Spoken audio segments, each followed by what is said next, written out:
Radio Grand Lac.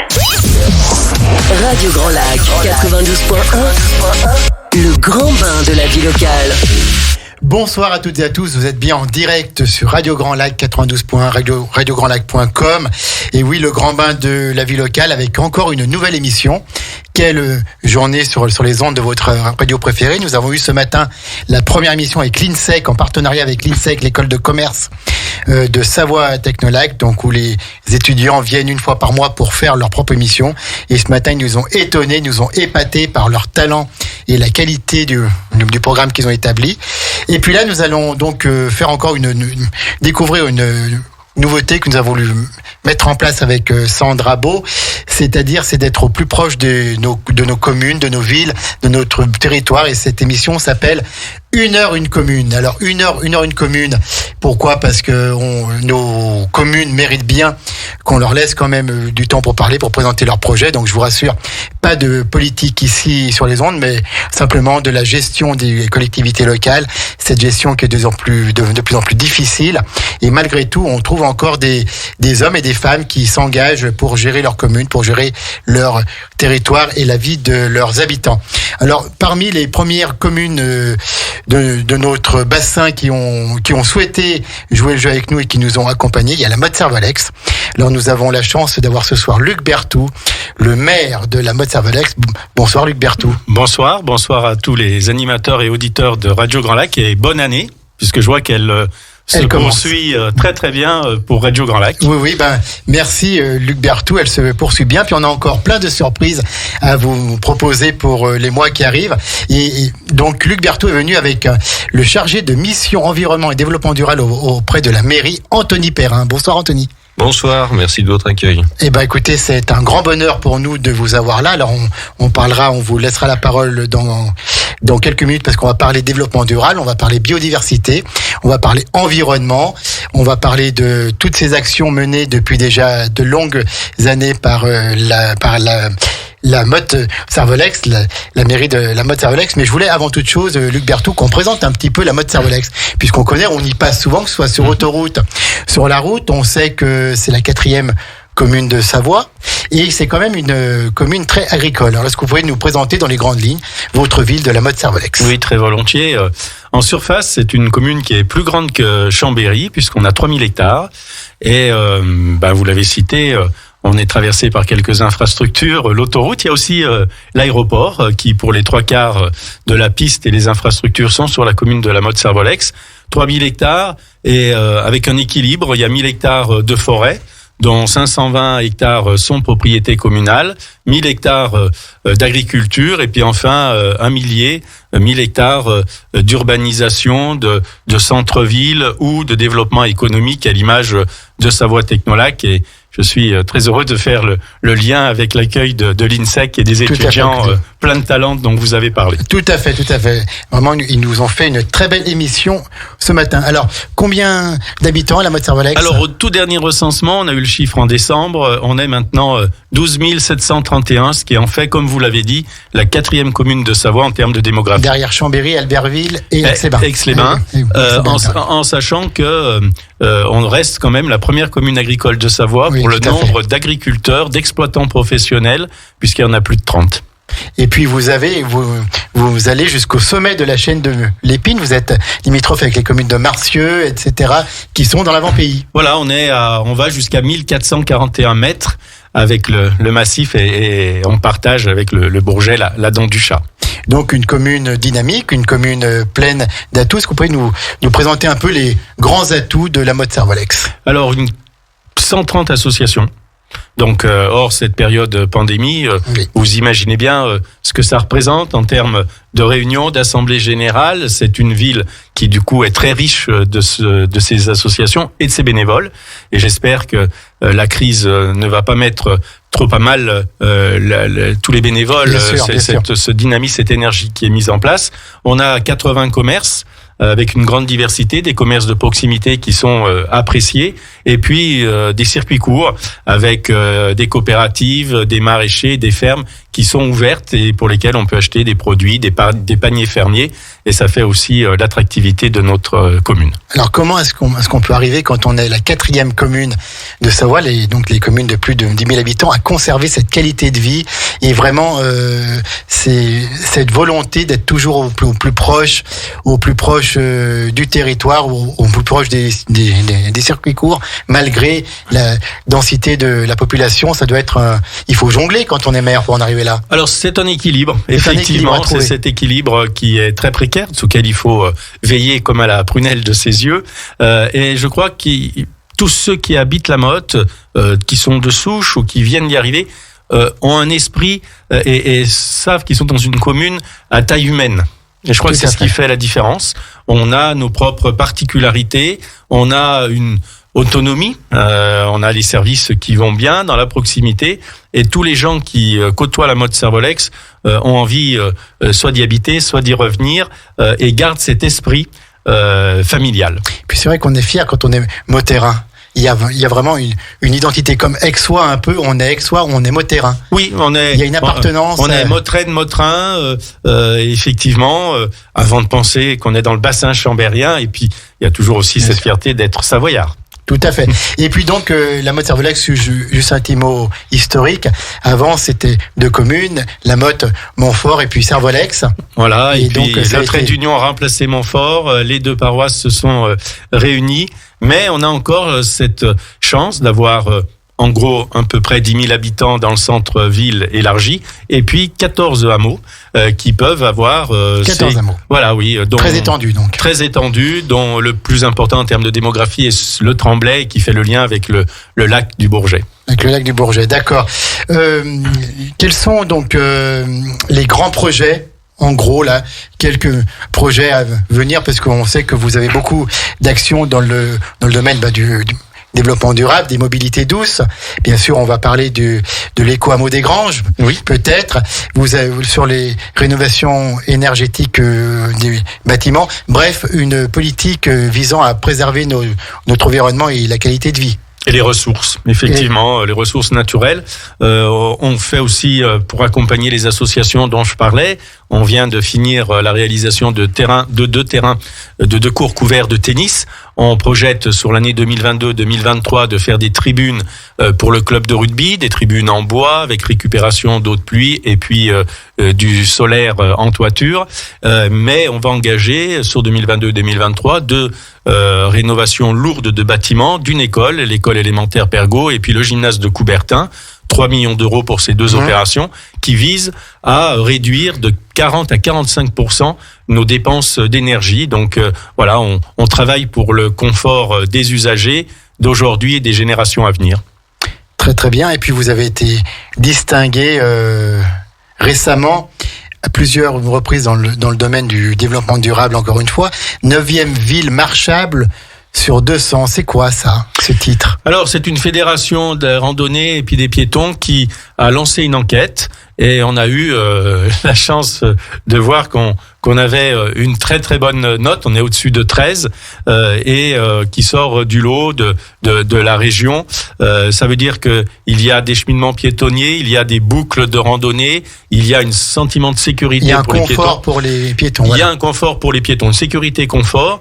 Et sans savoir que cette enquête était réalisée, en parallèle, on travaillait à un plan des mobilités douces pour justement renforcer encore cet aspect-là. Comme quoi, il y a des initiatives locales qui se rencontrent avec des enquêtes nationales. Eh bien, merci beaucoup, Luc Berthoud, pour ces propos introductifs. On laissera ensuite, bien sûr, la parole à Anthony Perrin, qui va avoir plein de choses à nous dire. Mais on va faire, maintenant qu'on a posé le dossier, on va donc se faire une petite pause musicale et on va faire plaisir à Luc Berthoud, puisqu'on va passer Diane Tell, une personne qu'il a rencontrée en 1981, et ça l'avait vraiment marqué, puisqu'il écoute Diane Tell tous les jours. Et là, c'est Si j'étais un homme. Radio Grand Lac. À Aix-les-Bains, à Chambéry et bien plus encore, Radio Grand Lac vous accompagne sur le 92.1 FM. À Aix-les-Bains, à Chambéry et bien plus encore, puisque nous sommes ce soir à la Motte Servolex. Donc cette ville, cette commune, cette mairie qui a accepté de jouer le jeu avec nous pour soutenir notre média radiophonique local, notre média de proximité. Et j'accueille ce soir avec beaucoup de plaisir Luc Berthoud, qui en est le maire, qui est également vice-président du département de la Savoie, on en parlera tout à l'heure. Et donc également Anthony Perrin, qui est chargé de mission environnement et développement durable au sein de la mairie. Alors Luc Berthoud, nous venons donc de faire un peu une présentation de la Motte Servolex. Nous avons parlé un peu des projets qui vont occuper la mairie durant les prochains mois. Et puis depuis quelques mois, la Motte Servolex est un peu sur le haut du pavé en matière de développement durable, puisqu'il y a beaucoup de labels qui ont été remis à la ville. Est-ce que vous pouvez nous en dire un mot avant qu'on laisse la parole à Anthony? Oui, bien entendu.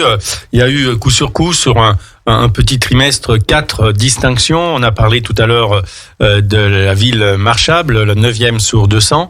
On a eu dans la foulée la reconnaissance au niveau de la région Auvergne-Rhône-Alpes d'être un territoire engagé pour la nature. On est rentré dans une labellisation qui s'appelle Territoire engagé pour le climat, l'air et l'énergie, anciennement la démarche Citergie, qui là est une reconnaissance au niveau européen, pour lequel on a été tout de suite labellisé au 2e niveau. Et puis pour finir, la consécration nationale en étant une des 7 villes qui a été distinguée par le concours Capitale pour la biodiversité française, en étant reconnue la Motte Servolex petite ville pour la biodiversité, notamment pour tout ce qui a été fait autour de l'eau et de la biodiversité. C'est autant d'encouragement, bien sûr une petite fierté, mais d'encouragement qui nous amène pour poursuivre, pour essayer de faire encore plus et mieux. Alors, Anthony Perrin, donc chargé de mission environnement et développement durable. Quand on pense à la Motte Servolex, on voit surtout la ville, le centre-ville, qui est dense, qui est avec une population importante. Et cependant, la Motte Servolex est une des premières communes rurales et agricoles de Savoie. Alors donc, ça doit être génial de bosser dans une telle mairie pour le développement durable et l'environnement. Dites-nous un petit peu. Alors c'est une collectivité idéale pour travailler, puisqu'on a des espaces naturels, des espaces agricoles, comme disait monsieur le maire tout à l'heure, en équilibre, sur un territoire qui est proche des grands espaces naturels. Et c'est un travail en partenariat. En tout cas, c'est une mission en fait qui peut se déployer parce qu'on a une volonté politique forte. Tout à fait. Déjà dans un premier temps, et je pense que tous ces labels, ils récompensent avant tout un engagement politique et le travail en collaboration avec des techniciens sur 10 ans, sur 12 ans maintenant, parce que ça fait depuis 2008. Et tous ces labels et ces récompenses, elles récompensent non seulement les projets récents qu'on a mis en place, les réalisations, mais aussi toute une politique qu'on mène depuis 2008. Ensemble, ça a commencé par des questions sur la gestion de la forêt, avec la mise en place d'îlots de sénescence en 2010. Ça a continué avec le zéro pesticide, en lien avec le CISALB. C'est aussi beaucoup de partenariats avec des structures comme le CISALB qui nous accompagnent sur le comité intersyndical d'assainissement du lac du Bourget, qui a fait un travail remarquable pour améliorer l'eau. Et on pense bien sûr à Renaud Jalinou, son directeur, puis au Christophe Gay, qui le second, et toute l'équipe. Et puis Michel Dantin, qui avait fait beaucoup quand il était à la tête du CISALB. Bien sûr. Donc c'est une commune mosaïque, comme les mosaïques d'habitat qu'on aime apprécier en écologie. C'est une commune mosaïque. On a la forêt, l'agriculture, les espaces d'agriculture. L'agriculture est variée puisqu'on a aussi bien du maraîchage que de l'arboriculture, que des grands prés, des prés de montagne qui sont encore existants malgré la déprise agricole. On arrive quand même à encore toutes ces structures qui apportent de la biodiversité aussi. Et puis une ville d'eau traversée par 5 cours d'eau, que ce soit dans la zone industrielle ou sur les flancs de la montagne de l'Épine. Et c'est vrai que quand on regarde la Motte Servolex, on voit le centre urbain quand on y arrive, mais quand on tourne un peu la tête, qu'on se met sur la butte de l'église Saint-Jean, la butte des mariages, comme on l'appelle, et on voit cette grande forêt qui est une forêt mautraine, finalement, pour la plus grande partie qu'on voit, et on voit pas tout, puisqu'il y a tout le plateau qui est aussi concerné par la forêt communale. Mais on voit aussi ces hameaux, ces grands prés, et la Lesse, l'axe de la Lesse, et tous les cours d'eau qui descendent de la montagne. Donc c'est un vrai plaisir de travailler à la Motte Servolex, parce que ça offre des opportunités de projets, et c'est un territoire qui est plus résilient parce qu'il a justement tous ces espaces qui sont imbriqués et qui permettent de travailler sur des thématiques de la biodiversité, de l'énergie, Voilà. Alors, donc ça par va exemple, plaisir. au niveau biodiversité, c'est-à-dire, est-ce qu'on peut développer un peu ce côté de la biodiversité au niveau de la flore, de la faune Alors, on a 3 niveaux de biodiversité qu'il faut toujours prendre en compte en écologie. On a la biodiversité à l'échelle de l'écologie du paysage, à l'échelle des habitats. D'accord. Donc c'est une biodiversité qui est extrêmement importante puisqu'on se rend compte que la biodiversité elle recule avant tout parce qu'on détruit les habitats et on isole les habitats les uns des autres par des infrastructures de transport ou ce genre de choses. Il y a la biodiversité spécifique à l'échelle des espèces qu'on appelle communément la biodiversité végétale et animale. C'est la variété des espèces, voilà, qui est extrêmement importante parce que plus on a de la biodiversité animale et plus on a de la résilience des chaînes alimentaires et plus l'environnement il peut répondre à des perturbations. Voilà, donc ça c'est important d'avoir cette biodiversité-là, ne serait-ce que pour s'émerveiller de la nature, tout simplement. Et puis il y a la biodiversité génétique à l'intérieur d'une population, c'est-à-dire que quand on isole une espèce, une petite population à l'intérieur d'un carcan, parce qu'on a mis des voies de communication ou qu'on a abîmé des habitats, elle va tourner sur elle-même, elle va se reproduire entre elles, et donc cette baisse de biodiversité génétique induit une disparition des populations. Voilà, donc on a ces 3 niveaux de biodiversité qui sont très importants et qui, je crois, dans l'ensemble de nos projets, est pris en compte parce qu'on travaille non seulement sur la biodiversité urbaine, mais on va travailler aussi avec les agriculteurs sur la biodiversité dans les champs et aussi sur la biodiversité forestière, puisque c'est un des premiers domaines sur lequel on a travaillé avec Luc Berthoud, les îlots de sénescence en forêt, avec un partenariat remarquable et apprécié avec l'ONF, Sébastien Laguet de l'ONF, qui est notre agent territorial de l'ONF, qui apporte aussi beaucoup de son expertise sur la gestion forestière. D'accord. Et qui nous a même amené à financer une partie d'une étude sur la sauvegarde de l'écureuil roux, menacé par l'écureuil gris qui vient d'Angleterre par le biais de l'Italie. On est allé largement au-delà de nos compétences, mais quand on a des gens passionnés, ils nous font partager leur passion et on ne peut pas être insensible. Donc, la Mozarella-Lex, est-ce qu'il y a plus d'écureuils roux ou gris ? Alors, on a beaucoup plus d'écureuils roux encore, heureusement, parce qu'on a un bel écosystème forestier qu'on a tenu à protéger depuis plus de 10 ans par les mises en place d'îlots de sénescence, par cette étude qui permet aussi de voir comment l'habitat de l'écureuil évolue. Alors on est malheureusement un peu rattrapé par le dérèglement climatique et je pense qu'il faut le dire, que ce soit sur la ressource en eau dans nos rivières, on voit des assecs de plus en plus précoces et de plus en plus intensifs et surtout on voit qu'en forêt communale, on a beaucoup de peuplements forestiers d'épicéas et de sapins qui déclinent. On en est même arrivé cette année à faire des plantations climatiques sur des éclaircies du dérèglement climatique. Et on a une belle expertise de l'ONF là-dessus qui nous accompagne sur le choix des essences, sur les modalités de plantation, etc. Et c'est vraiment c'est ce qu'on voit sur d'autres projets, c'est que les partenariats avec les extérieurs, que ce soit la LPO, l'ONF ou des partenaires comme l'entreprise Routin ou voilà, qui sont des partenaires de toujours pour avancer et travailler sur la biodiversité. Voilà. D'accord. En tout cas, c'est un travail de longue haleine, je présume, quand on est chargé de mission. Surtout un travail passionnant. Surtout un travail. Je dis souvent que j'ai de la chance de travailler en collectivité parce qu'on a la main sur la réalité du territoire quand on a des élus qui travaillent avec nous et qui sont favorables à ces politiques-là. C'est une chance de travailler à l'échelle de la collectivité, je dirais même de la commune, parce que c'est sur la commune qu'on gère le plus des espaces verts. Voilà. Et c'est une chance de tous les jours de travailler. Les actions sont concrètes. Si on traite telle partie du territoire comme ça ou telle espèce, ça se voit directement. Et on le sent, le lien avec l'habitant est aussi très concret. C'est-à-dire que on n'est pas dans une agglo, on a un lien avec l'habitant qui est direct. Monsieur le maire reçoit des habitants pour le bien comme pour le moins bien, mais en tout cas on a un retour très rapide de nos actions, quoi. Voilà. Et au niveau de la transition écologique, quelles actions sont menées parce qu'on sait cette transition ô combien importante? Est-ce qu'il y a des actions particulières menées à la Mozarella-Lex dans ce but? Alors sur la transition énergétique, je pense que le label territoire engagé climat air énergie reprend beaucoup des actions qu'on a faites et nous engage sur des actions à mettre en œuvre, beaucoup. Monsieur le maire en parlait en introduction tout à l'heure, la rénovation globale des bâtiments. On sait qu'on fait de la rénovation depuis plusieurs années, tranche par tranche sur des bâtiments. On sait qu'elle est moins efficace que si on fait des rénovations globales. Malheureusement, logiquement, les rénovations globales mobilisent plus de capitaux, plus de sous. C'est des rénovations qui sont coûteuses.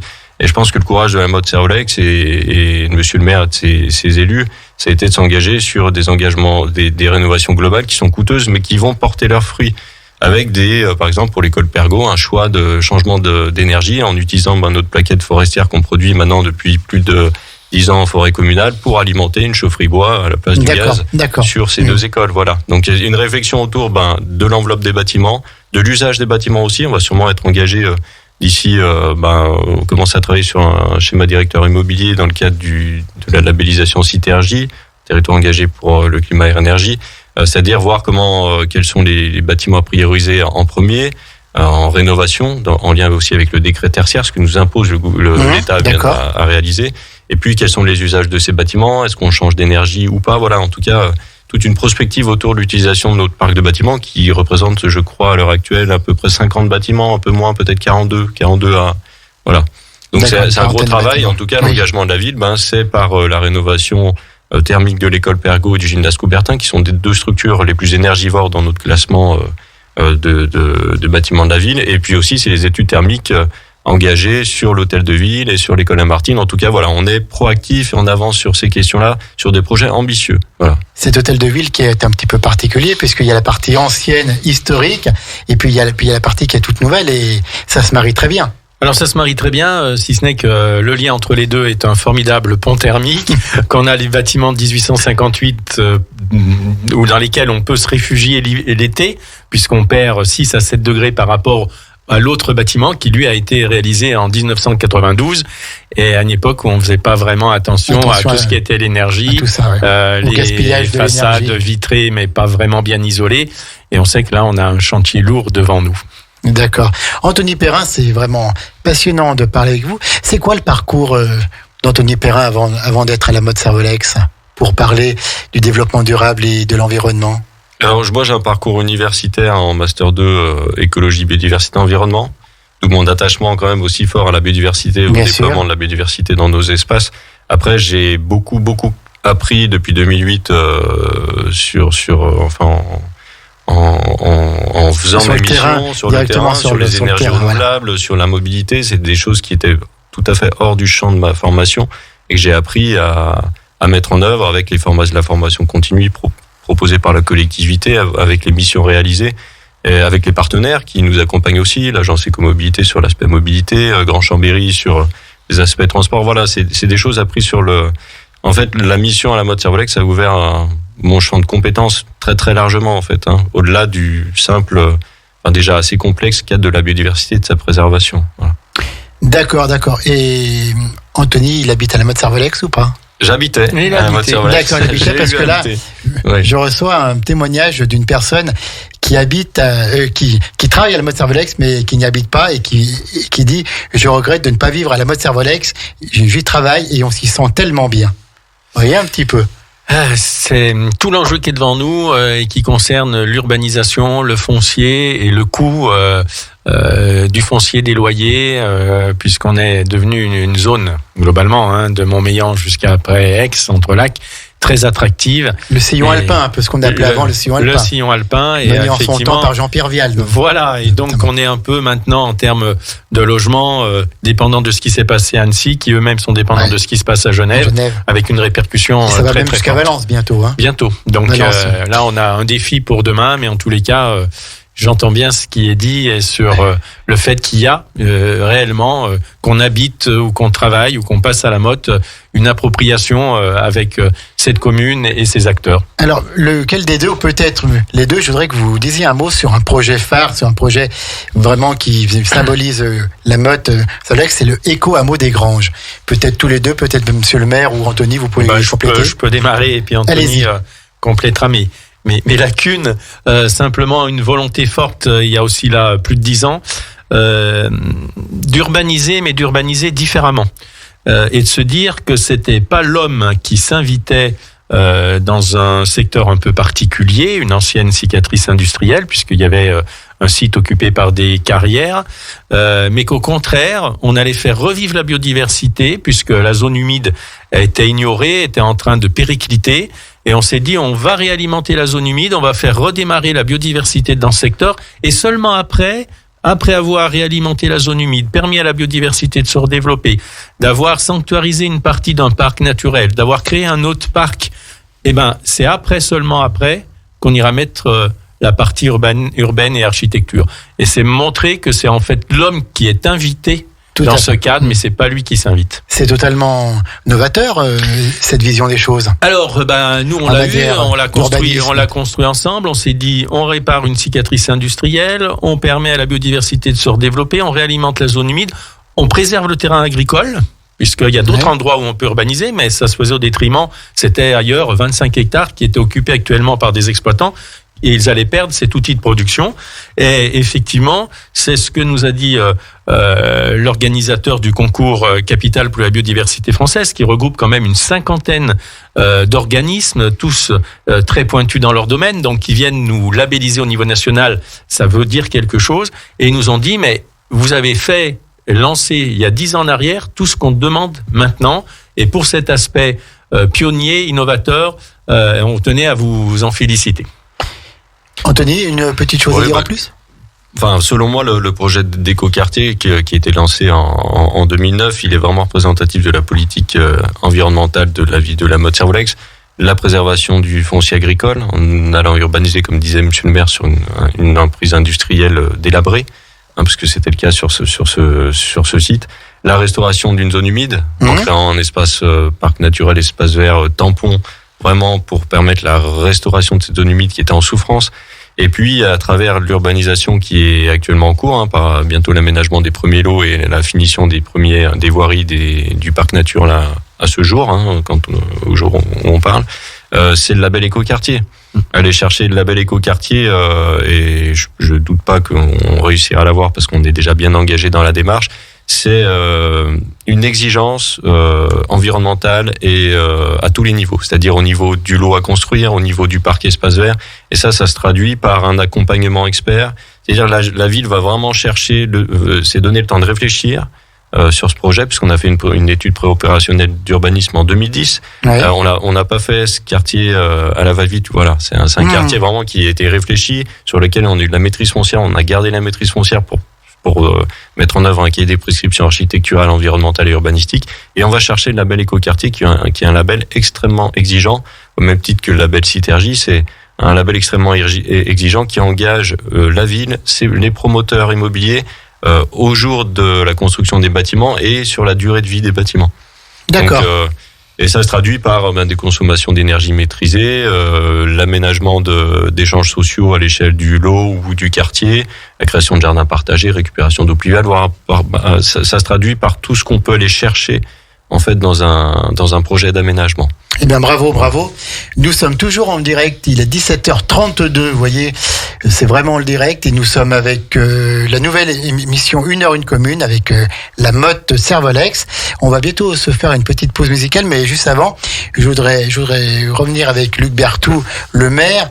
9e ville marchable, des labels territoire engagé pour la nature, première petite ville pour la biodiversité du concours 2021 capitale française de la biodiversité, etc., etc.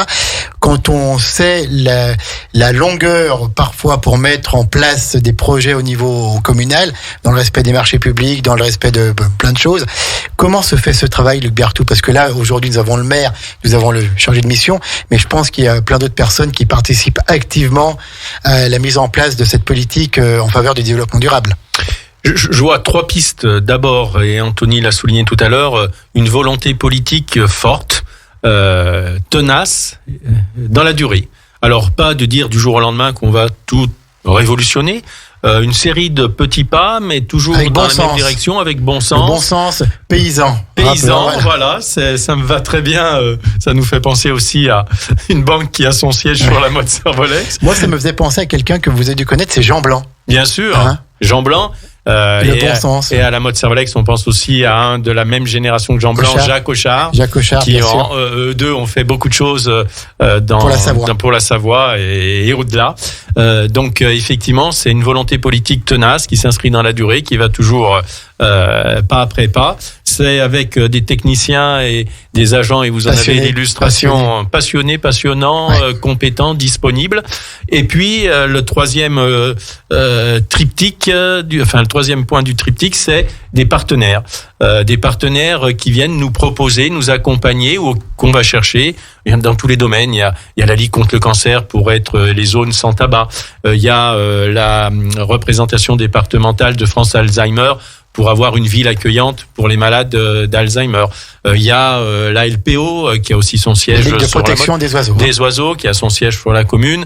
Ben voilà, le CISAL, on l'a cité tout à l'heure. C'est des tas de partenaires avec lesquels qui ont senti notre ouverture, notre volonté d'aller de l'avant et qui viennent avec nous sur des projets ponctuels et qui s'inscrivent aussi là dans la durée. Et je crois que c'est important. Il y a quelque chose qui s'appelle confiance et fidélité.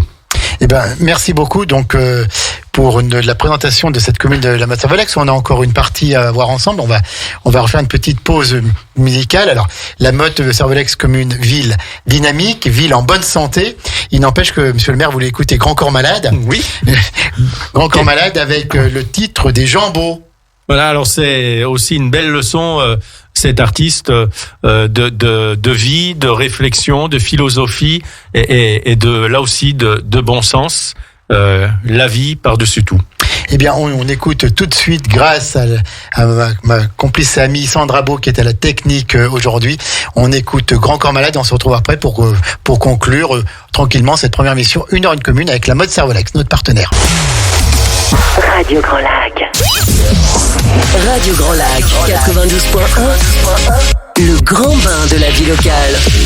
Il faut des gens beaux, mais il faut aussi des communes belles, des belles villes.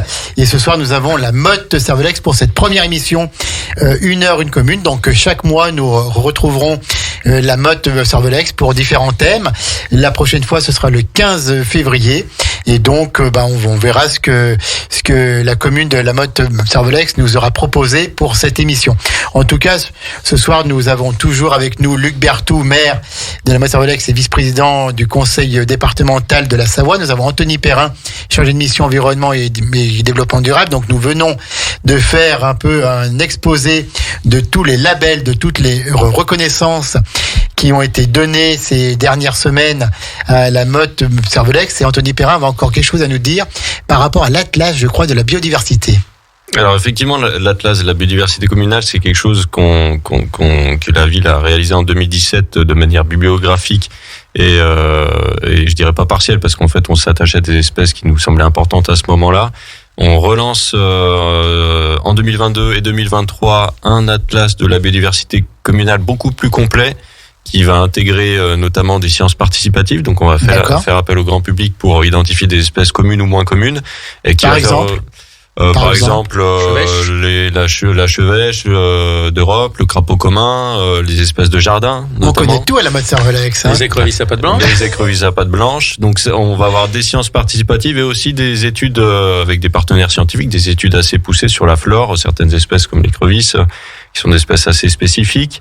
Voilà. Alors l'idée de cet atlas de la biodiversité communale, c'est que on se rend compte que pour protéger, il faut connaître.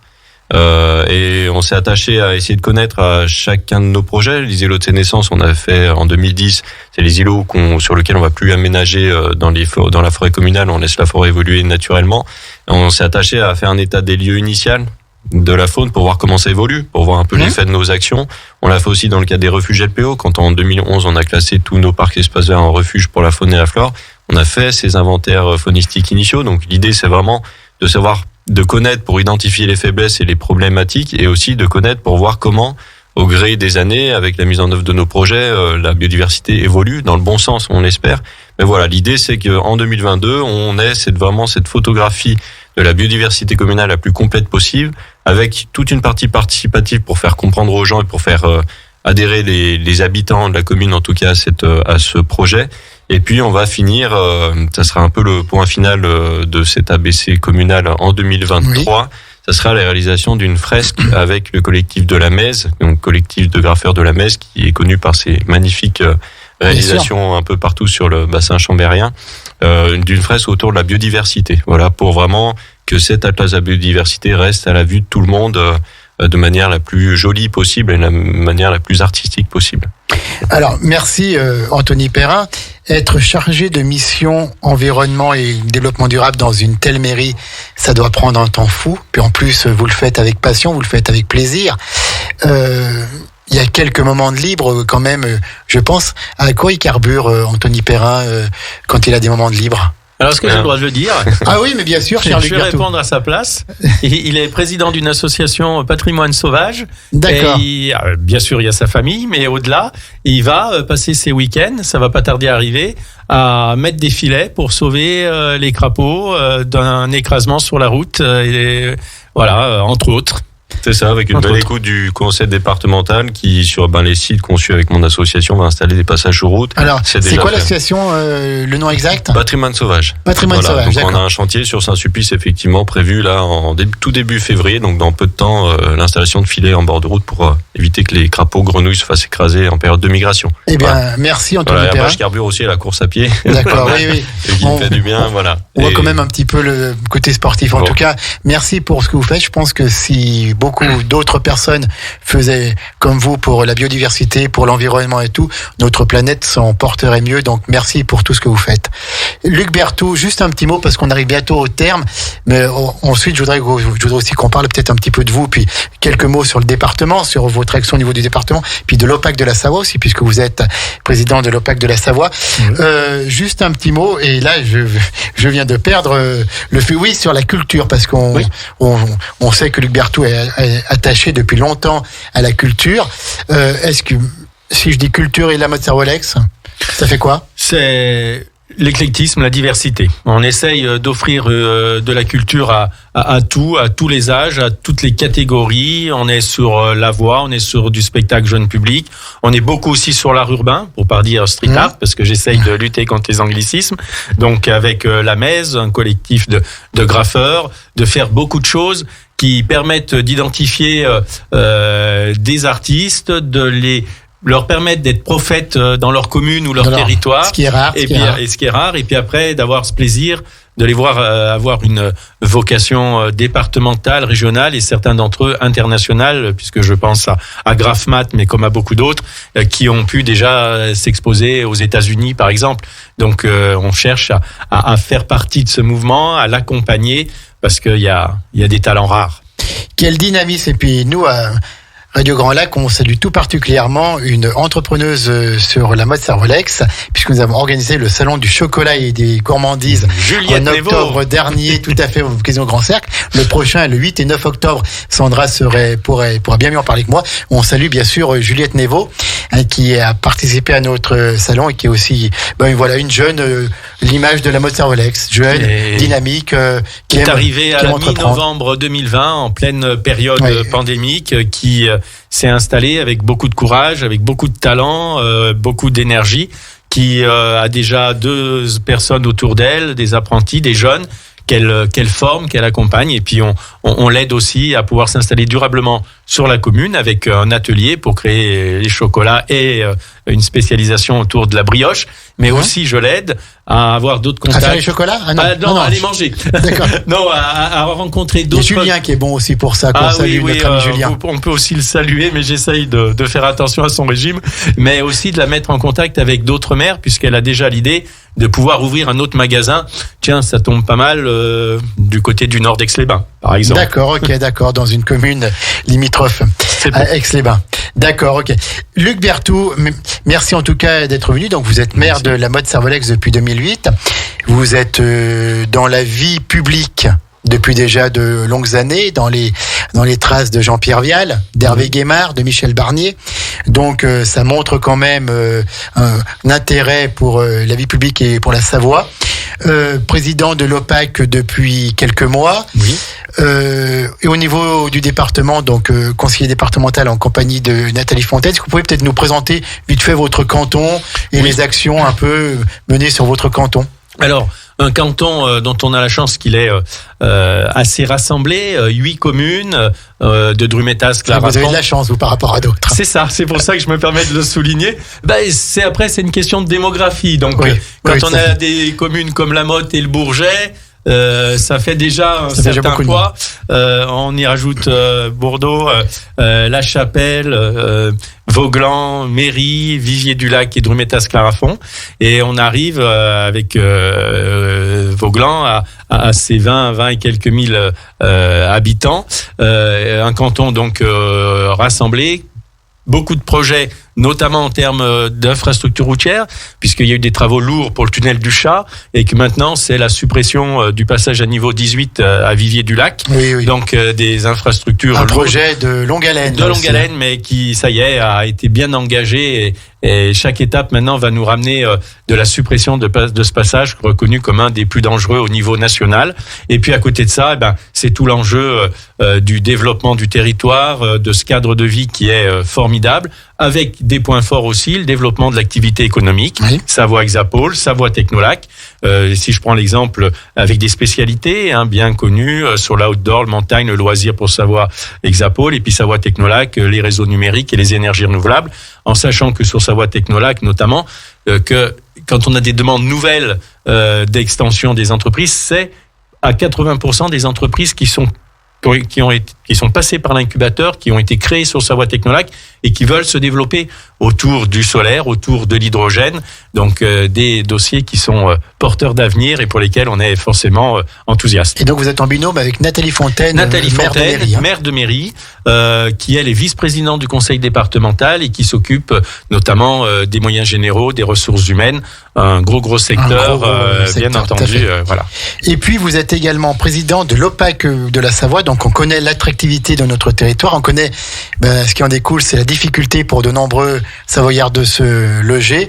Est-ce que vous pouvez nous dire un petit mot sur l'OPAC de la Savoie, sur ce bailleur social essentiel dans notre département? Bien sûr, ça me permet en plus de penser au tout dernier président qui m'a précédé, Claude Giroux, président de l'OPAC, et de dire qu'on a 20 000 logements. Donc voilà, ça permet de dire que 10% des Savoyards sont logés par l'OPAC, et que on a bien sûr sur chaque demande, quand vous avez sur Aix-les-Bains ou sur Chambéry, mais c'est encore plus fort sur le secteur chambérien, un logement qui se libère, il y a 13 demandes, donc on peut satisfaire une personne, et puis il y a 12 familles qui attendent. Alors, ça ne veut pas dire qu'ils sont à la rue, mais ils sont dans des logements qui sont trop petits, des changements de famille, des cohabitations, etc. Voilà, et donc des situations tendues pour lesquelles il faut qu'on puisse redoubler d'efforts et encore construire encore et toujours plus, malgré les difficultés que j'évoquais tout à l'heure, du coût du foncier. Mais en tous les cas, on s'y attelle, et le directeur général, Fabrice Seynaud, avec l'ensemble de ses équipes, les 250 collaborateurs de l'OPAC. Charles Vinit avant. Oui, bien sûr, qui fait partie du conseil d'administration, donc qui continue d'apporter sa pierre à l'édifice. Et l'idée, c'est de poursuivre, d'amplifier et de se dire que l'OPAC n'a pas pu, à cause de la crise pandémique, mais fêter, comme on le souhaitait, les 70 ans. Mais en tous les cas, c'est l'occasion de redire que là aussi, on a un partenaire qui est le bras armé, si je puis dire, en termes de logements sociaux du département, et qu'on peut être fier de cet outil qu'il convient, bien sûr, encore et toujours de développer grâce à un personnel qui est très impliqué. Merci. Alors, Luc Berthoud, sur le flanc du matin au soir, du soir au matin, dimanche et jour férié compris, à quoi on carbure quand on rentre chez soi, quand on est un élu politique de premier plan au niveau d'un département? Alors, mais on connaît aussi la décontraction de Luc Berthoud. Oui. Et voilà, il sait aussi se caler des petits moments de plaisir, des petits moments de détente. Je pense l'humour. Voilà. Je pense qu'en toutes circonstances, c'est l'humour qui sauve. Il y a aussi, bien sûr, grâce à Sylvie, ma compagne, la marche active, qui me permet de, encore et toujours parcourir les sites de la Motte, mais en se détendant, en se vidant l'esprit et en regardant aussi la commune d'une autre façon. Et puis, c'est aussi chaque jour, chaque matin, voilà, je sais vraiment à quoi je carbure, c'est l'agenda de chaque jour qui est différent de celui de la veille, qui est différent de celui du lendemain, et je crois que c'est ce qui fait une richesse phénoménale. J'ai pas une demi-journée qui ressemble à une autre. Voilà, tout à fait. Et ça stimule. Eh bien, merci beaucoup. Merci beaucoup, Luc Berthoud, maire de la Motte-Servolex, vice-président du conseil départemental de la Savoie. Alors, on vous recevra prochainement dans le cadre d'une autre émission, puisque Radio Grand Lac a été retenu par Hervé Guémard et les élus du département pour un partenariat pour parler des actions du département sur nos ondes. Et la première émission aura lieu le 4 février à 11h. Ce sera pareil, une émission une fois par mois. Et notre premier invité sera Luc Berthoud, puisqu'il est notamment en charge des finances du département. Alors, ça sera, je l'étais sous l'ancien mandat. C'est Renaud Beretti maintenant. C'est Renaud Beretti. Moi, j'étais président et c'était Michel Bouvard qui était vice-président de Finance. Mais moi, je viens vous voir pour le budget citoyen. Voilà, le budget citoyen. Qu'on a lancé, qui est aussi un superbe outil de démocratie participative locale. Donc, ce budget citoyen qu'on a lancé pour la première fois à la fin de l'année dernière. Eh bien, écoutez, merci beaucoup, Luc Berthoud. Merci à vous. Anthony Perrin, merci pour votre passion encore une fois. Bravo pour votre passion parce que des gens comme vous, je sais qu'ils aiment être dans l'ombre, mais ils méritent d'être mis en lumière plus qu'ils ne le sont. Bravo. En tout cas, la mode Cervolex, nous vous retrouverons le 15 février, le mardi 15 février à 17h, pareil pour un direct sur un autre thème. On va voir ça avec Julien Donzel, un autre chargé de mission, directeur de cabinet du maire, et puis également avec monsieur le maire. Dans le cadre d'une heure, une commune, nous retrouverons le 25 janvier une autre commune qui a accepté de jouer le jeu avec nous, c'est Saint-Ours. Voilà, donc on va passer d'une commune urbaine, rurale un petit peu, une commune totalement rurale, mais qui est très dynamique au niveau de sa vie associative, au niveau de ses entreprises. Et donc Louis Allard et les élus de Saint-Ours ont accepté aussi de jouer le jeu. Donc nous retrouverons pour une heure une commune le 25 janvier. Mais ne vous inquiétez pas, il y a d'autres communes sous le coude. On doit en voir prochainement et on va développer ça parce que c'est l'ADN aussi de Radio Grand Lac, d'être au service des communes, d'être au service des collectivités, d'être au service des élus qui gèrent ces collectivités, de toutes les personnes de bonne volonté. Nous allons retrouver dans 40 minutes maintenant, non, dans moins d'une demi-heure, mais ça passe, la dernière émission de la journée Un jour un lac, un entrepreneur, avec notre sémillant Pierre-Luc, notre animateur économique en chef, donc de 18h15 à 19h30. Et puis demain, journée un petit peu plus calme, nous aurons simplement demain à 18h30 l'heure du kiff, la célèbre émission d'Hugo Magnien et de ses chroniqueurs, l'émission divertissement avec des nouvelles chroniqueuses demain soir, et pas n'importe lesquelles, des dames de haute volée. Donc c'est demain soir à 18h30. En tout cas, là, merci encore monsieur le maire de la mode Cervolex, cher Luc Berthoud, à Anthony Perrin d'avoir été là. Je pense qu'on va faire de belles choses. On va expliquer toutes les qualités, tous les atouts de la mode Cervolex à travers ses associations, ses services, etc., etc. Merci beaucoup. Merci à vous. Merci à vous. Eh ben écoutez, on retourne, donc on termine avec la dernière chanson choisie par Luc Berthoud. C'est Céline Dion. Encore un soir, encore une heure et encore une commune. Merci à vous pour votre écoute. Au revoir. Radio Grand Lac. Votre radio.